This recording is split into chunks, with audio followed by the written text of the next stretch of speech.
दिल्ली के पूर्व सीएम अरविंद केजरीवाल बेहद कम समय में राजनीति के मंझे हुए खिलाड़ी साबित हो रहे हैं और इस चुनावी दंगल में विरोधियों को चित करने के लिए ऐसी चालें चल रही हैं जिससे एक बड़ा वोट बैंक उनके पाले में आ सके। लेकिन केजरीवाल के हर एक चाल पर बीजेपी उतनी ही ताकत से पलटवार भी कर रही है। खंडर में तब्दील हो चुके इस मकान को देखिए। इसे लेकर बीजेपी का दावा है कि ऐसे 50,000 से अधिक फ्लैट्स दिल्ली में बने हैं जिन्हें सफाई कर्मचारी और गरीबों को दिया जाना था।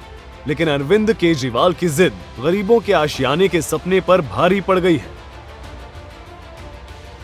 50,000 से ज्यादा फ्लैट जिसमें केंद्र सरकार का 60% से ज्यादा पैसा लगा हुआ है, ये गरीबों को, सफाई कर्मचारियों को, मजदूरों को दिए जा सकते थे। लेकिन अरविंद केजरीवाल 3 बार मुख्यमंत्री बनने के बाद जानबूझकर इसमें रोड़ा अटकाते रहे, अहंकार की वजह से, धोखे की वजह से कि गरीब लोगों का भला ना हो जाए। और आज इन फ्लैटों की हालत देखिए, सीढ़ियां टूटी हुई हैं, टॉयलेट सीट गायब है, बोर्ड उतार लिए गए, पंखा लाइट कुछ नहीं है, सब हालत खराब है। अब इनको दोबारा से ठीक करने के लिए फिर करोड़ों रुपए चाहिए। लेकिन अरविंद केजरीवाल की जिद की वजह से ये गरीब लोगों का भला रोका गया है। और कल आज जब चुनाव सर पर है तो फिर घोषणा कर रहे हैं कि मैं गरीब लोगों को मकान दूंगा। अरे ये 50,000 फ्लैट बने पड़े हैं भाई। अगर तुम अपनी जिद छोड़ दो, अहंकार छोड़ दो, तो मोदी सरकार आज इनको ठीक करके देने को तैयार है।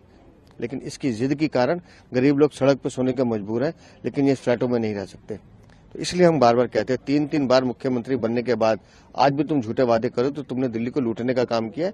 छोड़िए, दिल्ली में डबल इंजन की सरकार बनेगी। 1 साल के अंदर इन फ्लैटों को ठीक करके गरीब सफाई कर्मियों को देने का काम भारतीय जनता पार्टी की सरकार करेगी। दिल्ली में गरीबों के आशियाने को लेकर कांग्रेस नेता के भी कुछ यही आरोप है। कांग्रेस के सीनियर नेता राजीव शुक्ला ने आरोप लगाया कि हजारों फ्लैट सिर्फ इसलिए आवंटित नहीं हुए क्योंकि इसे लेकर आम आदमी पार्टी और बीजेपी में श्रेय लेने की होड़ मची है। बात यह थी कि वर्षों पहले 52,344 में से 35,744 फ्लैट का निर्माण पूरा हो चुका था, जिसमें से सिर्फ 4,833 फ्लैट गरीबों को दिए गए।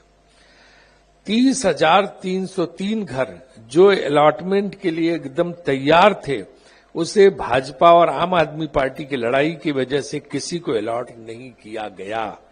और 16,600 घर जो निर्माणाधीन थे, वो भी अब खस्ता हाल में पहुंच गए हैं। यह तथ्य 19 अक्टूबर 2023 को दिल्ली उच्च न्यायालय के आदेश में प्रकाश में आया है।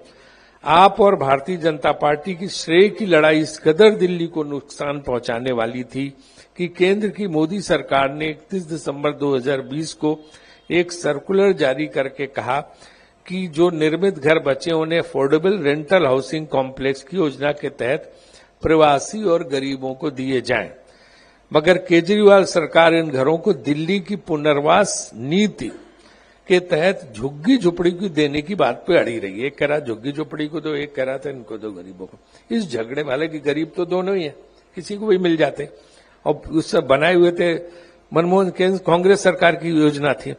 यह लड़ाई इतनी बढ़ गई कि इसके लिए भी MOU नहीं हुआ और हालत जस के तस बने रहे।